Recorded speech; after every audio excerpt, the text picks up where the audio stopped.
Shavua Tov, Gute Woche. There is a story in the Gemara, in the Talmud, in Masechet Eruvin 53b. It tells the story of a sage who was traveling up to a road junction, and then he found a child and asked him which is the easiest way to get to the town. And the child said, "This is the short but long way, and this is the long but short way." Not understanding what is long but short, short but long, he went through the short way, and indeed he got quite fast to the town. But when he was about to enter the town, there is a private garden and he has to go around, and there is a private orchard and he has to go around, and he has to go round and round and round, and it took him a long time to actually get in. When he was traveling back, he saw the child again in the road junction and asked him, "Didn't you tell me this is the short way?" And the child said, "Yes, but I also told you is the long way, short but long way." The sage kissed him and he says, "Ashrecha Israel, blessed are you Israel, that all your children are wise, the young and the old ones." With that in mind, the story of a derech arucha uktsara, long but short, I'm going to tell tonight's Baal Shem Tov, Shivchei Baal Shem Tov story number 67, that has exactly that title, Derech arucha uktsara, a long but short way. In a certain community, people were suffering terribly, Yisurim, from the oppression of the commissar, the government envoy who was in charge of the place, the appointed governor, who was abusing them to really intolerable limits. And they consulted among themselves, the people of the town, and they came to a conclusion.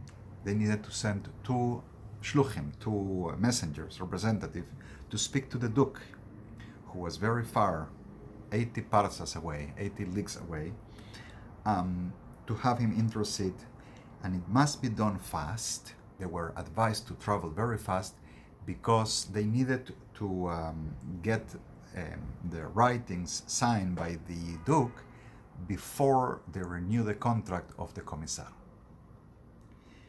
So they chose an old and very respectable man and a man who was younger, short in days. Both of them were the representatives of the community, and at once they took off with a warning to make it fast. As they left after Shabbat was over, they arrived in the morning to a community that was on their way, the community of Mesrich. Sunday morning, and they stopped there in an inn where they would rest a little bit and do their morning prayers.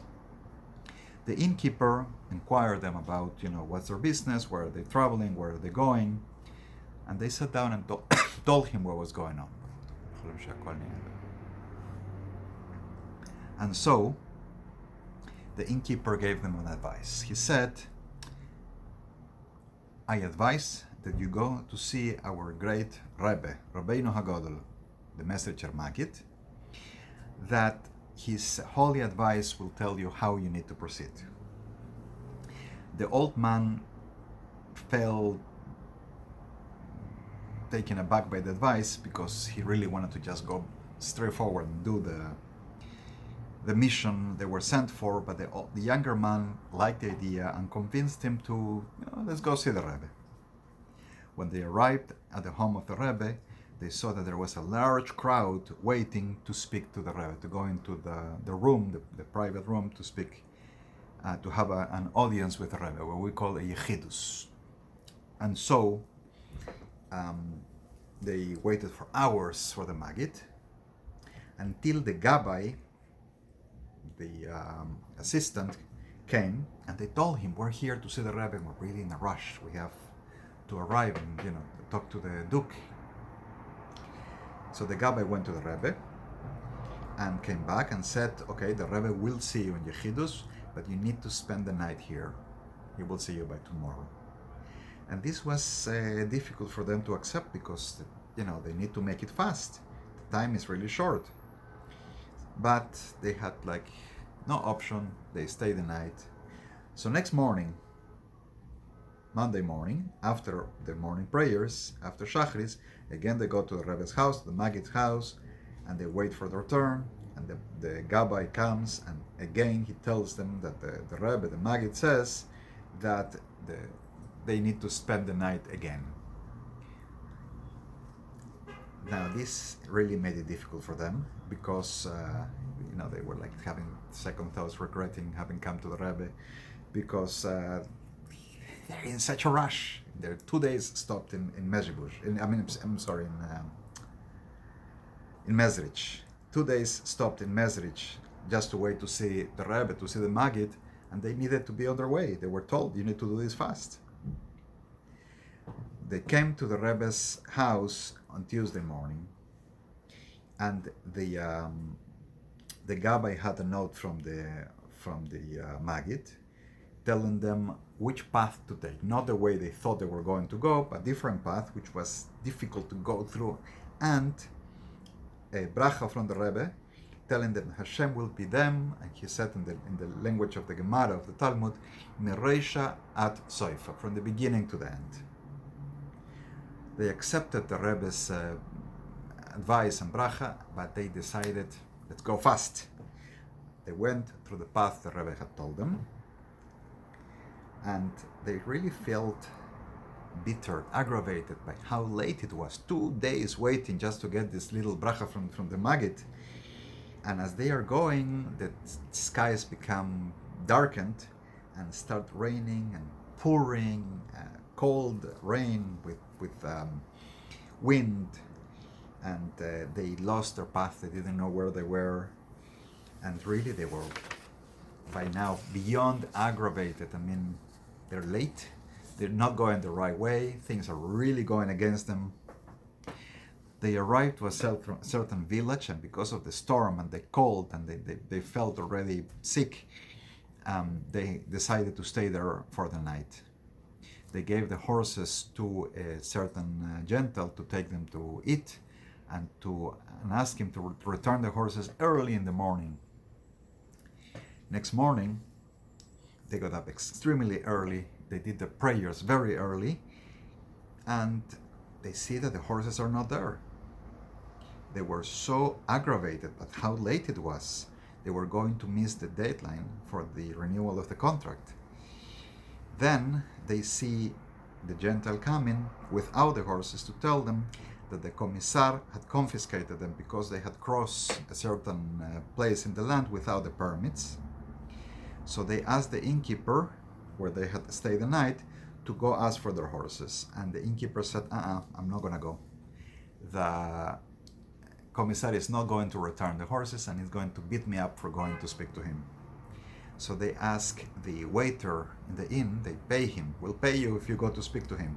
The waiter says, I'm sorry, but my physical integrity is worth more to me than the money you can give me. And so, with all this aggravation, they had no choice but having to go to speak to the commissar. And as they are waiting to go see the commissar, they see somebody they knew, the servant of the Duke. He looks at them and he smiles, and they ask him, what are you doing here? And he says, I am here with my master, the Duke. They were very happy. They didn't have to go all the way to the Duke. He, here by the commissar, is the servant, and he took them to the Duke. The Duke recognized them, smiled, and asked them, what brings you here? So they sat with him and they told him the whole story about the commissar. So they sat by a table and he did the writings for them, everything they needed, sign, and then he asked them, what about their horses? They told him the commissar confiscated their horses. So the Duke, the nobleman, whose authority is above that of the commissar, calls for the commissar to come to that place and order him immediately to return the horses. And they were back home in shorter time than they expected, with their mission accomplished.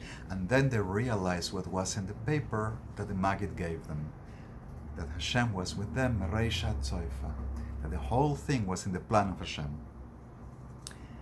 And so is tonight's story, number 67 of the Shivchei of Shem Tov.